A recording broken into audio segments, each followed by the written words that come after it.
इसके साथ मानव सभ्यता भी सतत परिवर्तनशील रही है।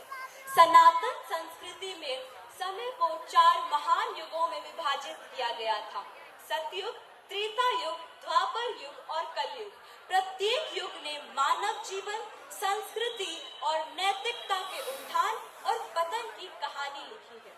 सतयुग को सत्य, धर्म और आध्यात्मिकता का स्वर्ण युग कहा जाता है। इस युग में मानव जीवन दिव्यता से परिपूर्ण था। सत्य और अहिंसा की प्रधानता थी और भगवान विष्णु के प्रथम अवतारों जैसे मत्स्य, कूर्म, वराह और नरसिंह ने धर्म की स्थापना की थी। यह युग मानवता की बुनियाद था, जहां आत्मा और परमात्मा के बीच सीधा संबंध था। त्रेता युग में धर्म 4 की बजाय केवल 3 पैरों पर खड़ा था। इस युग में मर्यादा पुरुषोत्तम श्री राम ने जन्म लिया और आदर्श शासन का उदाहरण प्रस्तुत किया, परंतु सत्य पर अधर्म की छाया आने लगी। लोभ, मोह, ईर्ष्या और भौतिक सुखों की लालसा ने मानव के अंदर जन्म लेना प्रारंभ किया। द्वापर युग में नैतिकता और भी क्षीण हो गई। मानव में छल, कपट और स्वार्थ की प्रवृत्ति बढ़ने लगी। इस युग में भगवान श्री कृष्ण ने धर्म की पुनः स्थापना हेतु अवतार लिया और महाभारत के माध्यम से कर्म योग का संदेश दिया। परंतु इस युग में भी मानवता नैतिक पतन की ओर बढ़ी। कलयुग, जो वर्तमान युग है, लोभ, मोह, ईर्ष्या, अहंकार और भौतिकता ने आध्यात्मिकता को ढक लिया है। आज विज्ञान ने प्रगति की ऊंचाइयों को छू लिया है, परंतु संस्कृति और नैतिकता निरंतर विलुप्त हो रही है।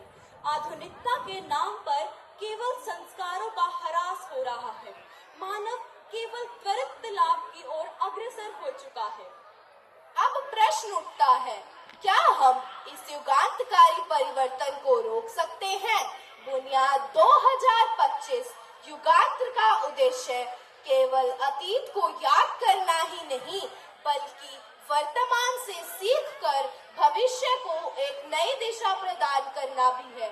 हमें चाहिए कि हम आधुनिकता को अपनाते हुए भी अपनी संस्कृति, मूल्यों और आध्यात्मिकता की रक्षा करें, क्योंकि इन्हीं से हमारा अस्तित्व बना रहेगा। अब यह हम पर निर्भर करता है कि हम कैसे आगे बढ़ते हैं, संस्कारों और मूल्यों को बचाकर या केवल भौतिकता की ओर बढ़कर अपनी आत्मिक शक्ति को खोकर। मैं आदि हूँ, अनंत हूँ, सूक्ष्म हूँ, विराट हूँ, अवश्यम भावी हूँ। मैं आता रहा हूँ, बदलता रहा हूँ। सृष्टि के निर्माण और विनाश की गाथाएं लिखता रहा हूँ। मैंने सत्य को शाश्वत बनाए रखने हेतु कई करवटें बदली है। आज मेरा कलयुग का रूप इन सब से भिन्न और निराला है। मैं मानव को अपने सत्य से साक्षात्कार करवाने आया हूं। तो आइए सृष्टि के निर्माण की यात्रा आरंभ करते हैं। चलते हैं कलयुग से सतयुग की ओर। सतयुग में एक अनूठा सामंजस्य है।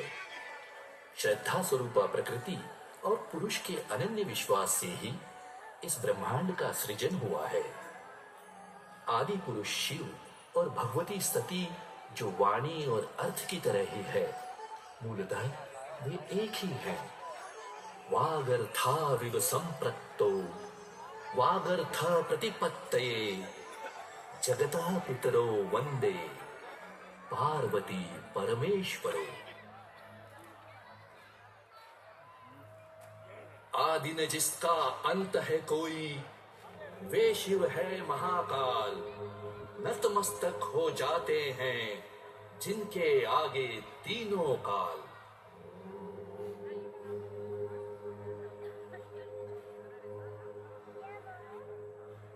महादेव, अपने नेत्र खोलिए स्वामी, अपनी अर्धा अर्धांगिनी की दुविधा का समाधान कीजिए प्रभु। देवी, क्या हुआ? आपका मन इतना विचलित क्यों है? आप सर्वज्ञ हैं प्राणनाथ। हमने अभी एक स्वप्न देखा जो हमारे मन को विचलित कर रहा है। कैसा स्वप्न देवी?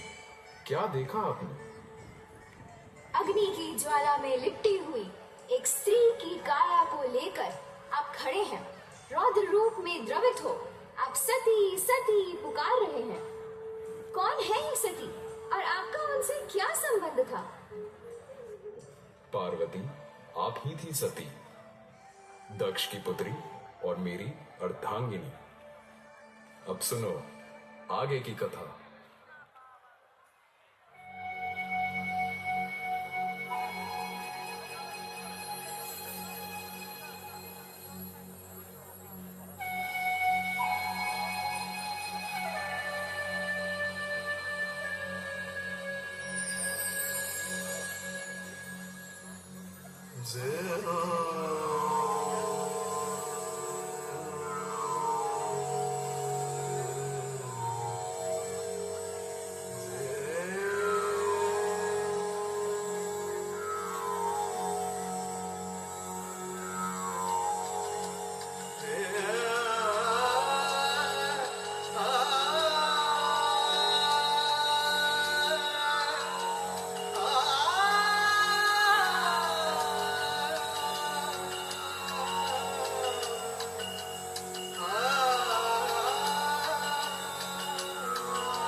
नव ज्योति के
बियाने चले पाल की सजाई के भभूति लगाई के पाल की सजाई के ना ओ सिंधी बियाने चले पाल की सजाई के भभूति लगाई के पाल की सजाई के ना ओ सिंधी बियाने चले पाल की सजाई के भभूति लगाई के पाल की सजाई के ना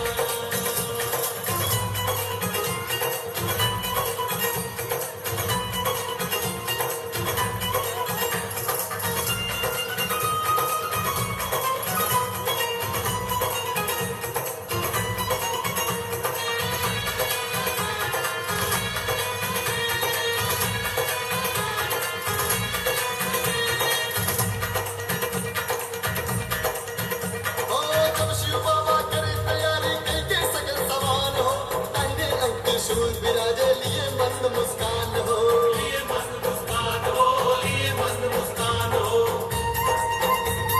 ब्रह्मा चले विष्णु चले लैके वेद पुराण हो शंख चक्र और गदा धनुष ले चले श्री भगवान हो ब्रह्मा चले विष्णु चले लैके वेद पुराण हो शंख चक्र और गदा धनुष ले चले श्री भगवान हो बंधन के चले बम भोला लीले भांग धतूर का गोला बोले जहर दम चले लड़का पराई के भभूति लगाई के पार की सजाई के ना सिंधी बियाने चले पाल की सजाई के भभूति लगाई के पाल की सजाई के ना बम बम भोला बम बम भोला बम बम भोला बम बम बम बम भोला बम बम भोला बम बम भोला बम बम मन भूले न समाए प्रीत ने सब पे बरसाए हंस के हंसाई के पाल की सजाई के भभूति लगाई के ना सिंधी बियाने चले पाल की सजाई के भभूति लगाई के पाल की सजाई के ना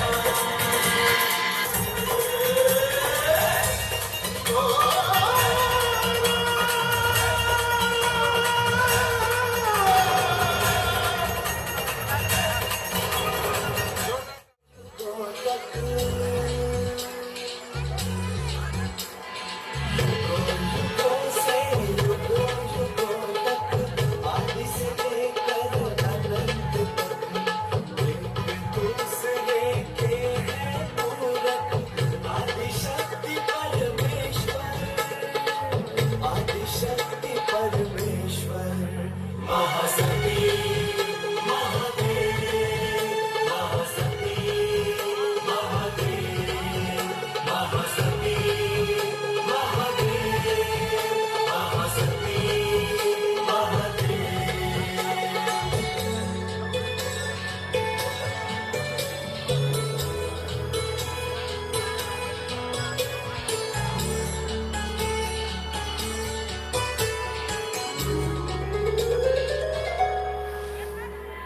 प्रेम अटूट अटूट है बंधन सती के नैनों के शिव अंजन प्रेम अटूट अटूट है बंधन सती के नैनों के शिव अंजन 16 श्रृंगारों की गरिमा महाप्रभु महाकाल की महिमा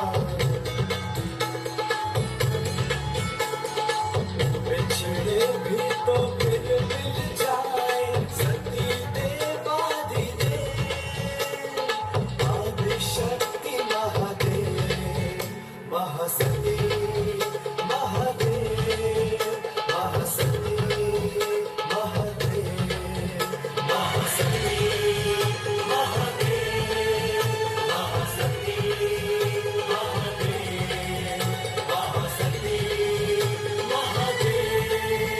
महासती महादेव का अपमान करना शुरू कर दिया। सती, हमें अत्यंत दुख है कि तुम अकेली आई हो। कहाँ है तुम्हारा ढोंगी पति शिव? पिताजी, कृपा कर महादेव के लिए कोई अपशब्द न कहे। मेरी इच्छा के विरुद्ध तुमने विवाह किया और मेरी प्रतिष्ठा को धूल में मिला दिया। जो भूल तुमने की थी उसका तुम्हें पछतावा हो रहा है। तुम्हें क्या लगा मैं तुम्हें क्षमा कर दूंगा? भूल तो आपने की है पिताजी। आपका दिया हुआ सुख और वैभव मेरे महादेव के दिए हुए प्रेम और सम्मान के आगे तिनके के समान है। इस अपमान के लिए आपको दंड अवश्य मिलेगा। इस हवन कुंड में महाआहुति होगी, महाआहुति।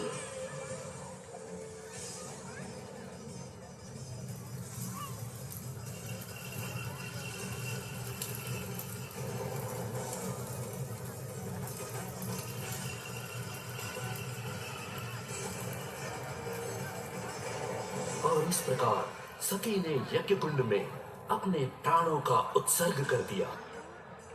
तभी अचानक शिव का ध्यान भंग हुआ और वे क्रोधित हो तांडव नृत्य करने लगे।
भगवान शिव ने अपनी जटा से वीरभद्र की उत्पत्ति की और उसे दक्ष के विनाश का आदेश दिया। और शिव का आदेश सुनकर वीरभद्र अपने विराट रूप और विकराल सेना के साथ युद्ध के लिए तैयार था।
विद्यालय के गत सत्र के उत्कृष्ट विद्यार्थियों एवं शिक्षकों को पुरस्कृत करें ताकि छात्र अपने जीवन की आगामी यात्रा में आपके आशीर्वाद को पाकर उत्कृष्टता की ओर उन्मुख हों और शिक्षक अपने अवश्यम भावी कार्यों के प्रति प्रेरणा से प्रोत्साहित हो सकें।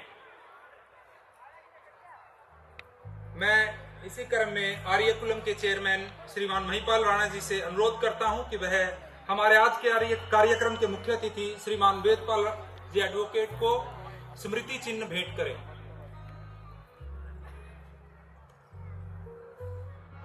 स्कॉलरशिप हमने स्कूल की ओर से अनाउंस की हुई है, जो है 40,000 रुपए प्रथम स्थान प्राप्त करने वाले बच्चे को और 5100 रुपए द्वितीय स्थान प्राप्त करने वाले छात्र को और 4100 रुपए हम तृतीय स्थान प्राप्त करने वाले छात्र को देते हैं। इसी कड़ी में जिस छात्र ने गत 2023-24 में तृतीय स्थान प्राप्त किया है, मैं उन्हें मंच पर आमंत्रित करता हूं। मंच पे बुलाना चाहूंगा दीपिका को। दीपिका डॉक्टर ऑफ श्री सुभाष चंद्र, गांव मुनक। इन्होंने 91.4% अंक हासिल करके तृतीय स्थान बोर्ड परीक्षाओं में स्कूल की ओर से हासिल किया था। इन्हें 4100 रुपए का नगद पुरस्कार और शील्ड भेंट की जा रही है।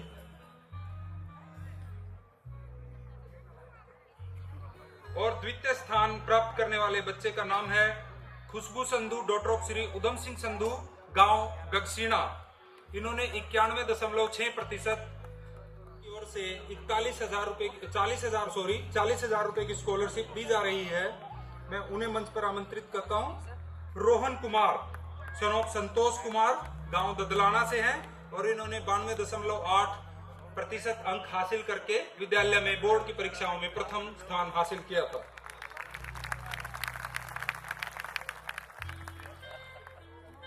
हम यहाँ पे बच्चों का हौसला बढ़ाते हैं, उसी तरह से हम अपने टीचर्स का भी बहुत सम्मान और उनका हौसला बहुत बढ़ाते हैं।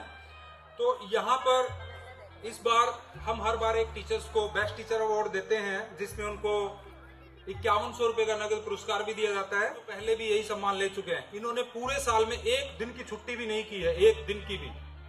और उनमें वो 2 टीचर्स हैं, ललिता धीमान और कविता जांगड़ा, जिनके लिए जोरदार तालियां।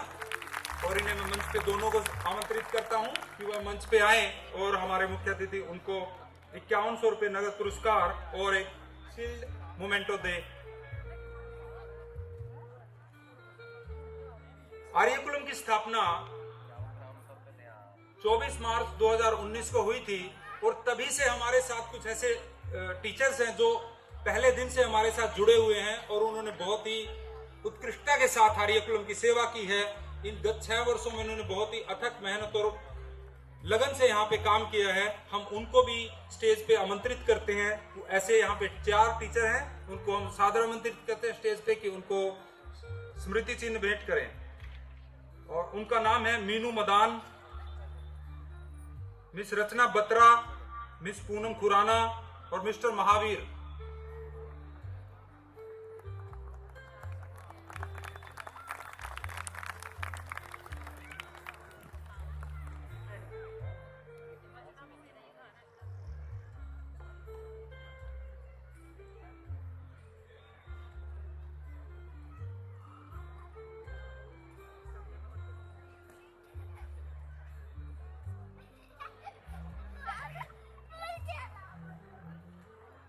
मुझे आपको बताते हुए बहुत खुशी हो रही है कि वर्तमान सत्र 2024-25 इसकी अभी परीक्षाएं जारी हैं। इस वर्ष से हम रहतू राम स्कॉलरशिप की राशि को बढ़ा रहे हैं। यह राशि 40,000 से बढ़ा करके 51,000 की जाती है। 5100 जो द्वितीय स्थान को दिया जाता था उसको बढ़ा करके 21,000 किया जाता है और 4100 जो तृतीय स्थान के लिए बच्चा आएगा उसको बढ़ा करके 11,000 ये राशि की जा रही है। जो भी बच्चा सीबीएसई बोर्ड की परीक्षाओं में 10वीं एवं 12वीं सभी संकायों को मिला करके बच्चे जो आर्ट्स से कॉमर्स और मेडिकल के होंगे उन तीनों। सबसे पहले आप सभी को प्रणाम, नमस्कार। इस स्कूल की सभी प्रबंधन समिति, प्रधानाचार्य, सभी प्राध्यापक, सभी अध्यापक और सभी अभिभावकगण जिन्होंने अभी शानदार प्रस्तुतियां छोटे छोटे बच्चों से लेकर के और शिव तांडव तक यहां पर देखी। समा तो इतना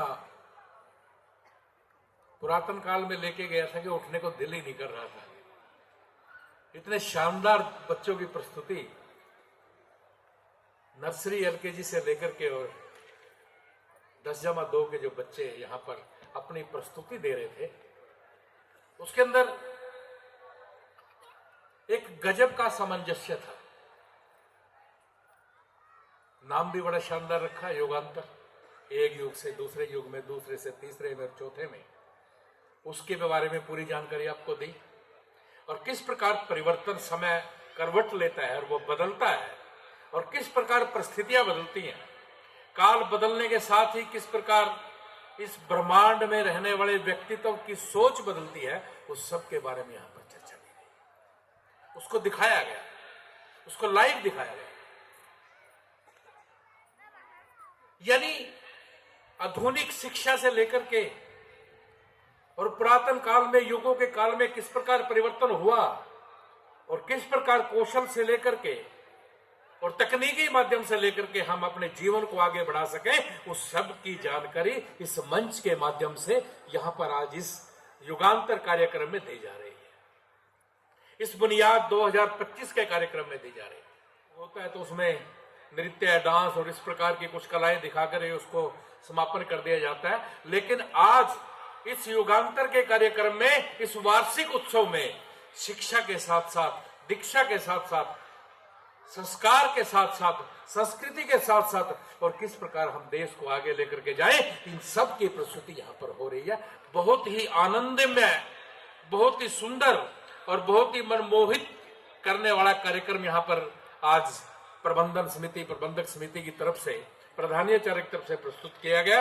इसलिए मैं उन सभी बच्चों को भी बधाई देना चाहता हूं और माता पिता को भी बधाई देना चाहता हूं जो वहां पर बैठकर अपने बच्चों की प्रस्तुति को देख करके मंत्र मुग्ध हो रहे थे और अंदर ही अंदर ये सोच रहे थे कि एक दिन मेरे बेटा मेरे देश के काम आएगा, घर और परिवार को आगे बढ़ाएगा, देश को आगे बढ़ाएगा, मेरे गांव का नाम रोशन करेगा, जिले का नाम रोशन करेगा और फिर प्रदेश और देश का नाम रोशन करेगा।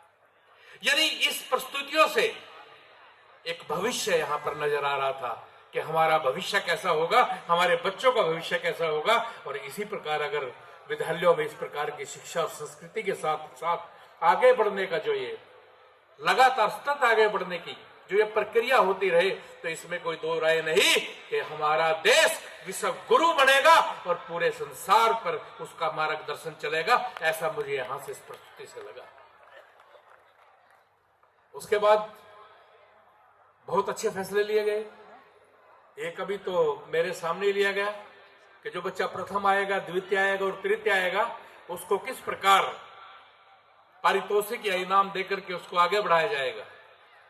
देखिए, जो भी बच्चे परीक्षाएं में बैठते हैं, जो अथक मेहनत से पढ़ते हैं, मैं कहता हूं वो सब बधाई के पात्र हैं। ये तो एक व्यवस्था है जिसके अंदर प्रथम, द्वितीय और तृतीय का हम नाम देते हैं। अभी बताया कि 100% नतीजा आया, इसलिए मैं फिर से अभिभावकों को भी, सभी माता पिता को भी, सभी स्टाफ को भी और प्रधानाचार्य को भी और स्कूल की प्रबंधन समिति को भी बधाई देता हूं कि ये शानदार नतीजा ऐसे ही आगे चलता रहे और आपका स्कूल, आपका यह विद्यालय दिन प्रतिदिन इसी प्रकार उन्नति करते रहे और इसके साथ साथ जो बच्चे यहाँ पर पढ़ने आते हैं उनका भी भविष्य उज्जवल हो और वो अपने जीवन में अपने परिवार के प्रति, अपने देश के प्रति, अपने गांव के प्रति यूं ही लगातार काम करते रहें और देश का नाम रोशन करते रहें। इसी के साथ आपका बहुत बहुत धन्यवाद। जय हिंद, जय भारत। धन्यवाद श्रीमान। आपके बहुमूल्य विचारों ने हमें आगे भविष्य में और उत्कृष्ट कार्य करने के लिए प्रेरणा देते हुए शब्द जो आपने हमारे लिए प्रयोग किए उसके लिए मैं आपका हार्दिक आभारी हूं। और मैं पीछे खड़े हुए अभिभावकों से अपील करता हूं जो उस साइड कॉर्नर में खड़े हैं, प्लीज इस साइड आकर के चेयर ले लें। मेरी रिक्वेस्ट है आप लोगों से, आप अगर अव्यवस्था बनाएंगे तो वो कार्यक्रम को थोड़ा सा बाधित करेगी। जो भी वो पीछे कॉर्नर में खड़े हुए हैं एंट्री गेट के पास अभिभावक, मेरा आपसे विनम्र अनुरोध है कि कृपया वो स्टेज की लेफ्ट साइड में जो चेयर्स हैं वो खाली पड़ी हुई, आप प्लीज उन पे आकर के बैठ जाएं। बोलने के बाद कुल 10 आदमी उधर से इधर आए हैं, बाकी वहीं अभी भी खड़े हैं। मेरा आपसे अनुरोध है प्लीज इस साइड आ जाएं। अब मैं मंच पर आमंत्रित करता हूं हमारे आर्यकुलम इंटरनेशनल स्कूल के चेयरमैन श्री महिपाल सिंह जी को कि वह आकर के हमारे मुख्य अतिथि के सम्मान में शब्द कहें और हमारे अभिभावकों और छात्रों को प्रेरित करते हुए कुछ शब्द कहें। धन्यवाद। आर्यकुलम स्कूल के 6ठे वार्षिकोत्सव पर आप सभी को मेरी और आर्यकुलम स्कूल की तरफ से प्यार भरी राम राम। स्कूल के इस वार्षिकोत्सव में हमारे बीच में पहुंचे मेरे बड़े भाई भारतीय जनता पार्टी के पूर्व महामंत्री, प्रदेश महामंत्री, यहां पर आकर के मेरे छोटे से निमंत्रण पर स्कूल के बच्चों को आशीर्वाद दिया, हमारा सहयोग किया और इस कार्यक्रम में 4 चांद लगाने का काम किया।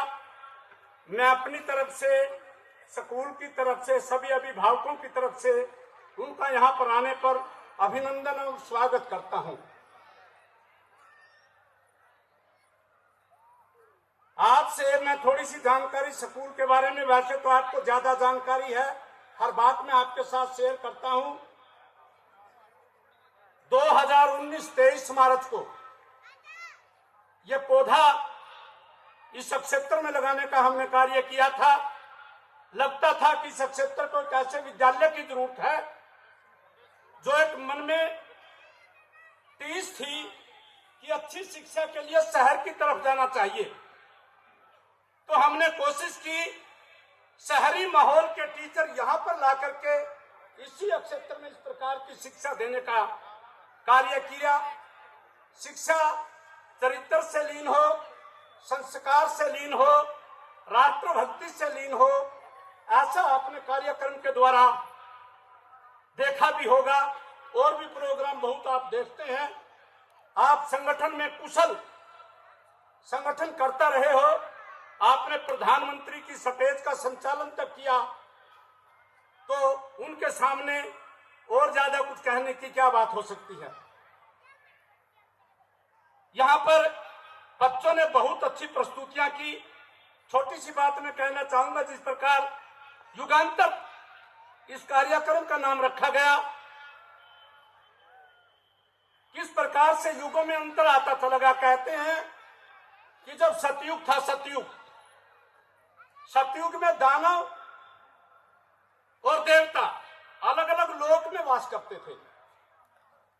फिर आया त्रेता युग में थोड़ी और नीचे की तरफ समय आया, और उस समय देवता और दानव एक ही लोक में निवास करते थे, जिस प्रकार से रावण और राम। फिर आया द्वापर युग में देवता और दानव एक ही परिवार में निवास करते थे। कौरव और पांडव एक ही परिवार था, एक ही विचारधारा कैसी थी, एक की कैसी थी। और फिर आया कलयुग, देवता और दानव एक ही इंसान के अंदर वास करते। उसी प्रोग्राम को दिखाने का यहां पर हमने किया। किसी ने कहा है कि शिक्षा आपको कार दे सकती है, लेकिन लर्निंग आपको संस्कार। ध्यान रखना बच्चों, जिंदगी आपको वो नहीं देगी जो आपको चाहिए, जिंदगी आपको वो देगी जिसके आप काबिल हो। आपकी हैसियत होनी चाहिए। ये स्कूल है, ये ट्रेनिंग सेंटर है, आपको काबिल बनाने का काम करता है। जो काबिल बनेगा वो आगे निकल जाएगा। जिस प्रकार से यहाँ पर भी नर्सरी के बच्चे यहाँ पर डांस के द्वारा वो प्रोग्राम कर रहे थे, और जब वो आगे से उनमें जिसमें निपुणता आती चली जाएगी तो आगे कार्यक्रम करेगा। समय बहुत हो चुका है, तो मैं ज्यादा कुछ न कहते हुए एक बार फिर सभी अध्यापकों का और हमारी यहाँ पर जो टीम काम कर रही है, मैं अपने मुख्य अतिथि की ध्यान में भी दिलाना चाहूंगा। परमार्थ क्षत्रिय परमवीर सैनिक स्पोर्ट्स अकेडमी, जो भी वार्षिकोत्सव यहाँ पर प्रोग्राम होता है, स्कूल में बढ़ चढ़ करके प्रबंधन का सारा कार्य देखते हैं। हमारा यहाँ पर जो भी स्टाफ है, 4th क्लास से लेकर के पढ़ाने वाला स्टाफ, सभी के सहयोग का ही ये नतीजा है। किस प्रकार का सफल प्रोग्राम, और सबसे बड़ा योगदान उन सभी अभिभावकों का, सभी माता पिताओं का, जो अपने बच्चों को यहाँ पर भेजते हैं और उनका उत्साहवर्धन करते हैं। इन्हीं शब्दों के साथ मैं एक बार फिर आप सभी का आर्य कुलम परिवार की तरफ से इस प्रोग्राम में पहुंचने पर तहे दिल से आर्य कुलम परिवार की तरफ से धन्यवाद और स्वागत करता हूं। आप आए और भी ज्यादा बच्चों को लेकर के आए, और ज्यादा से ज्यादा इस शिक्षा का लाभ यहाँ से जो हमने यहाँ पर आपके लिए प्रबंध किया उठाने का काम करें। इन्हीं शब्दों के साथ, और यहाँ पर एक और स्कूल बहुत दूर से आया हुआ है, स्टाफ भी आया, Arya Kulam play way school, PPO थम्बड़, डिस्ट्रिक्ट अम्बाला विद स्टाफ यहाँ पर पहुंचा है। अभी उन्होंने भी एक हफ्ता पहले अपने स्कूल में वार्षिकोत्सव का पहला आयोजन किया था। बहुत सफल आयोजन था, बधाई का पात्र है वो स्कूल भी और वो स्टाफ भी। वो भी यहाँ पर बैठ करके प्रोग्राम देख रहा है। मैं उनका भी यहाँ पर पहुंचने पर, सभी अतिथियों का, सभी का, जो भी यहाँ पर मेरे मित्र, दोस्त और अभिभावक आए हुए हैं, उनका एक बार फिर सभी का धन्यवाद करता हूँ। जय हिंद, जय भारत। धन्यवाद श्रीमान। इसी कड़ी में अब हमारे आगे के कार्यक्रम की हम शुरुआत करते हैं। उसके लिए मैं अपने मुख्य अतिथि और प्रबंधन समिति को आग्रह करता हूं कि वो मंच के आगे बने अपने आसनों को ग्रहण करें, ताकि आगामी प्रस्तुतियां हम आगे आरंभ कर सकें। अभी तक आप सभी ने कार्यक्रम के क्रम में सतयुग से संबंधित हमारी प्रस्तुतियां देखी। हमारे कार्यक्रम की आगामी प्रस्तुतियां त्रेता युग से अब आगे आरंभ हो रही हैं। जोरदार तालियों की गड़गड़ाहट से कार्यक्रम की अगली कड़ी की शुरुआत के द्वितीय युग को कहते हैं। इस युग में विष्णु के 5वें, 6ठे तथा 7वें अवतार प्रकट हुए थे। ये अवतार वामन, परशुराम और राम थे।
भगवान के 10 अवतारों को अपनी प्रस्तुतियों के माध्यम से आप सभी के सामने बच्चों ने बिना किसी एक बोल के रखा है। बहुत ही जो बढ़िया। महादानी थे।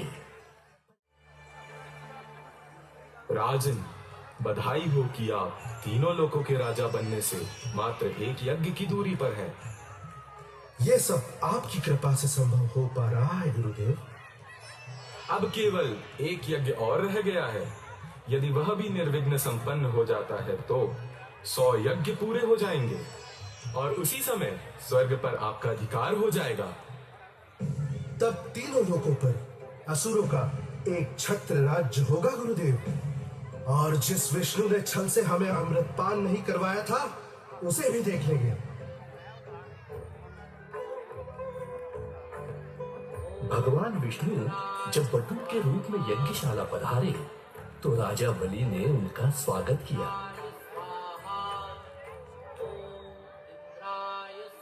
आपका स्वागत है बटुक। कल्याणमस्तु राजन। हे बटुक, अपनी इच्छा कहें, मैं आपको क्या दे सकता हूं?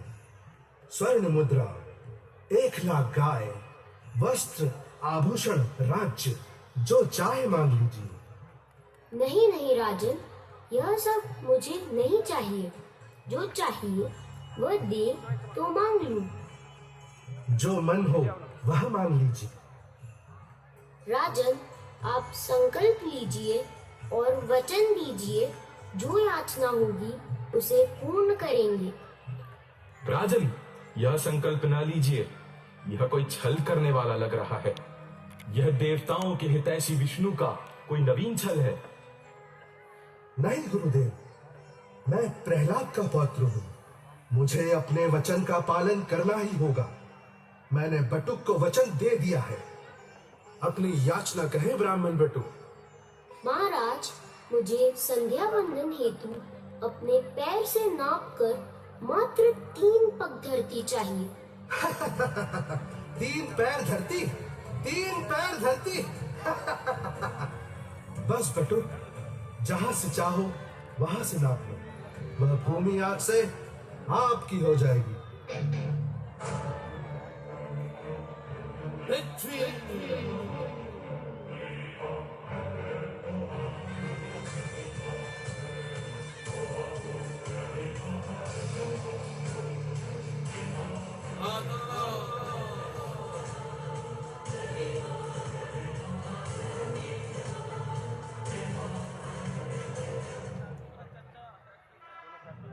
हे महाबली, मेरे 2 कदमों में ही तुम्हारा सब कुछ मेरा हो चुका है।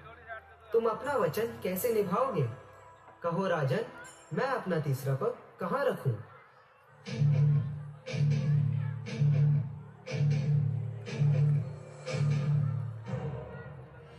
भगवान, आप अपना तीसरा पग मेरे मस्तक पर रख दे भगवान। तथास्तु।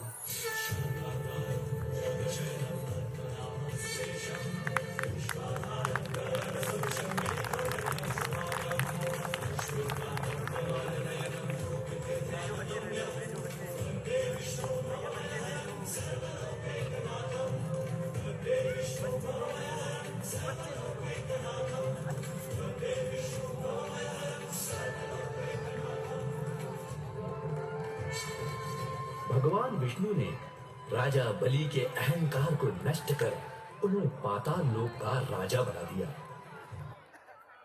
ओम नमो भगवते वासुदेवाय।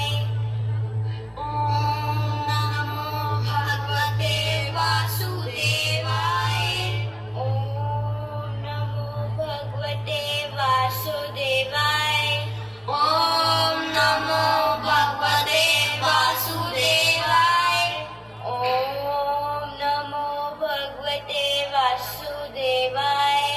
ओम नमो भगवते वासुदेवाय।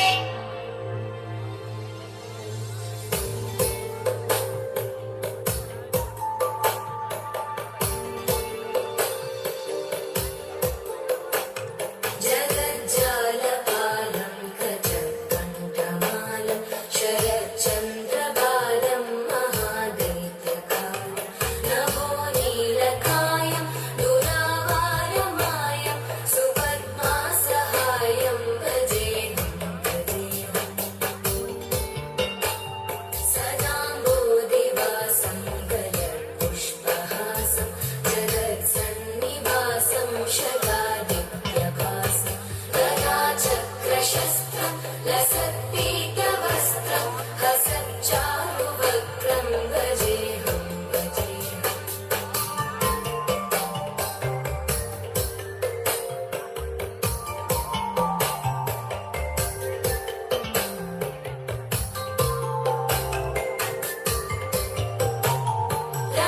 रमाकण्ठहारं श्रुतिघ्रातसारं जलान्तर्विहारं धराभारहारं चिदानन्दरूपं मनोज्ञस्वरूपं धृतानेकरूपं भजेऽहं जराजन्महीनं परानन्दपेनं समाधानलीनं सदैवानदीनं जगज्जन्महेतुं सुरानीकहेतुं त्रिलोकैकसेतुं भजेऽहं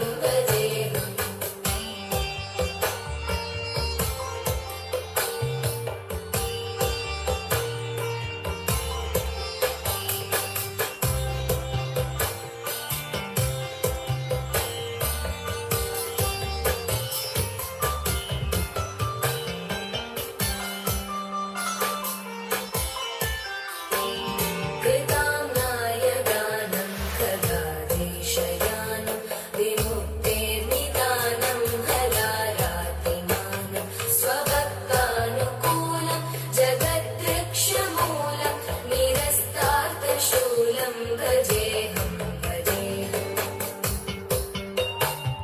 समस्तामलेशं द्विरेवाभकेशं जगद्बिम्बलेशं हृदाकाशदेशं सदा दिव्यदेहं विमुक्ताखिलेहं सुवैकुण्ठगेहं भजेऽहं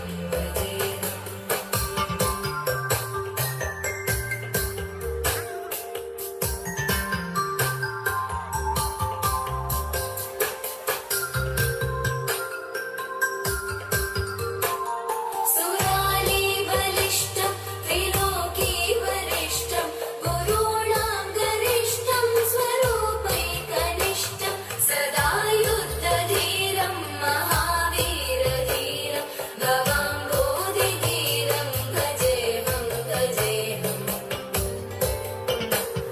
रमावामभागं तलानग्ननागं कृताधीनयागं गदारागरागं मुनीन्द्रैः सुधीतं सुरैः सम्परीतं गुणौघैरतीतं भजेऽहं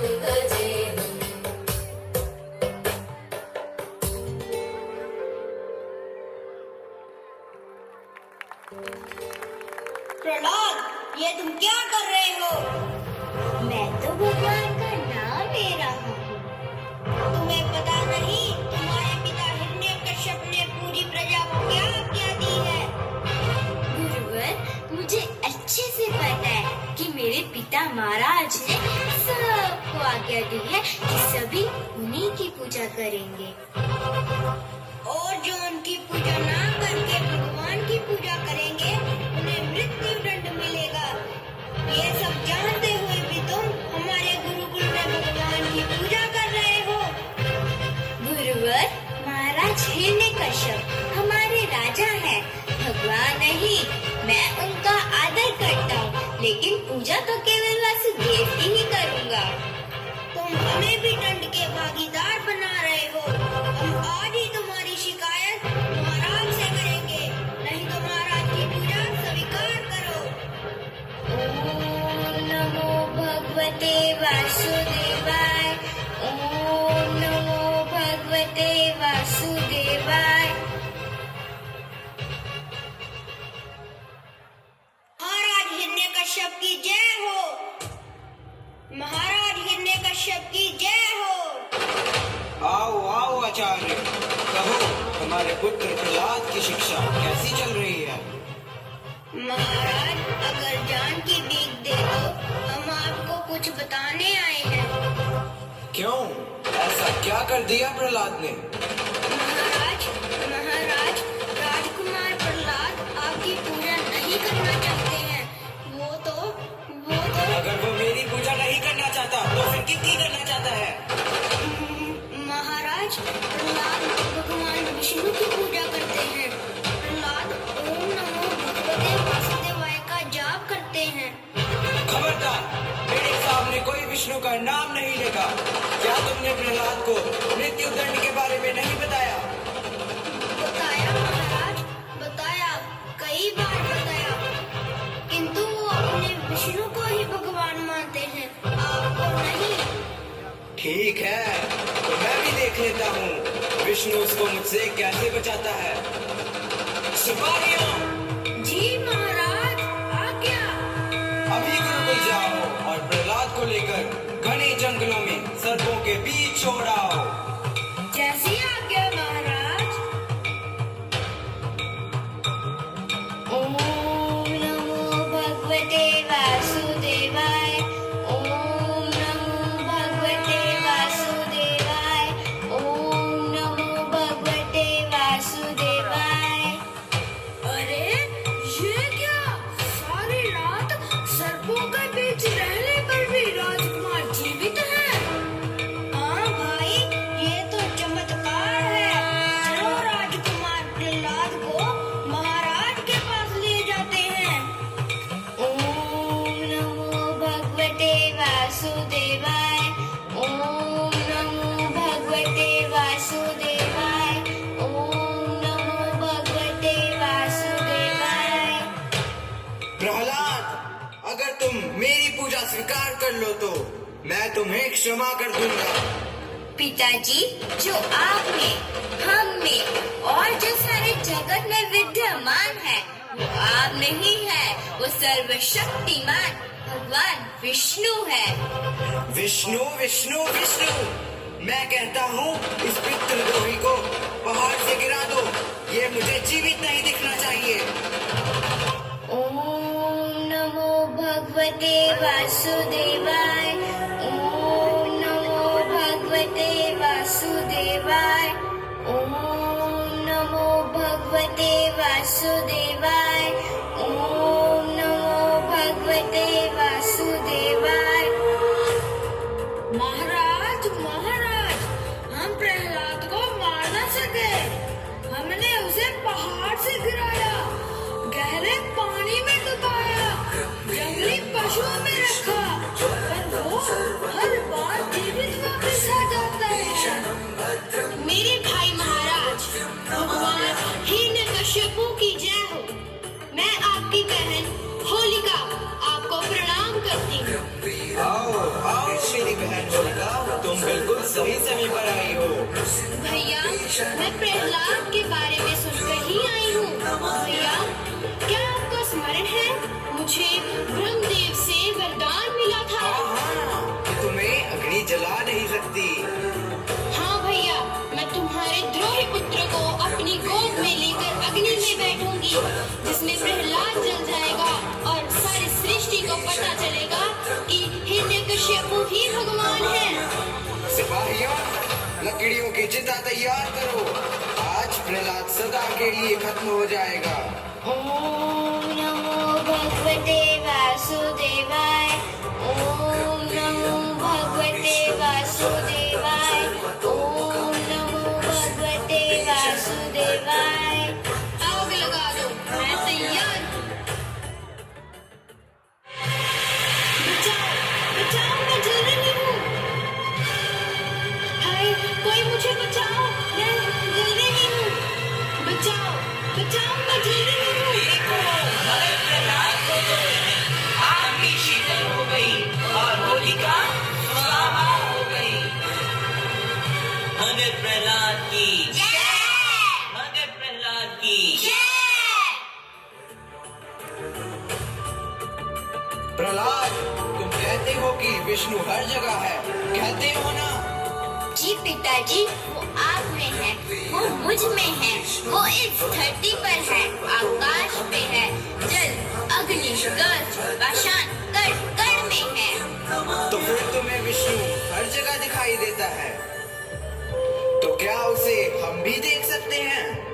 जी पिताजी, आप अगर सच्चे मन से प्रार्थना करें तो वो आपको भी दर्शन देंगे। अच्छा, तो क्या इस खंबे में भी है? जी पिताजी। तो प्रहलाद, ये तुम्हारी परीक्षा है। अगर वो इस खंबे में से नहीं निकले तो तुम विष्णु की पूजा छोड़कर मेरी पूजा करोगे। जैसे मेरे प्रभु की इच्छा। कहाँ है विष्णु? तुम्हें बचाने क्यों नहीं आ रहा? ओ विष्णु, आ जरा, मैं भी तो देखूं।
मात्र केवल तुम्हारे रक्त में विलीन होने वाले मेरे नख हैं।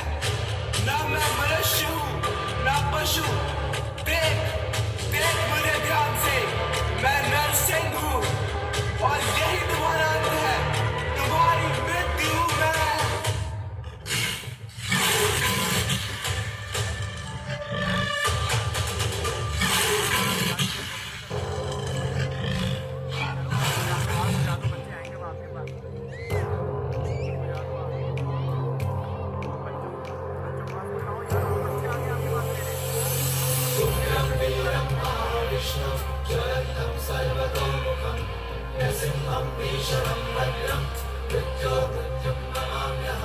जय विघ्न विनाशा जय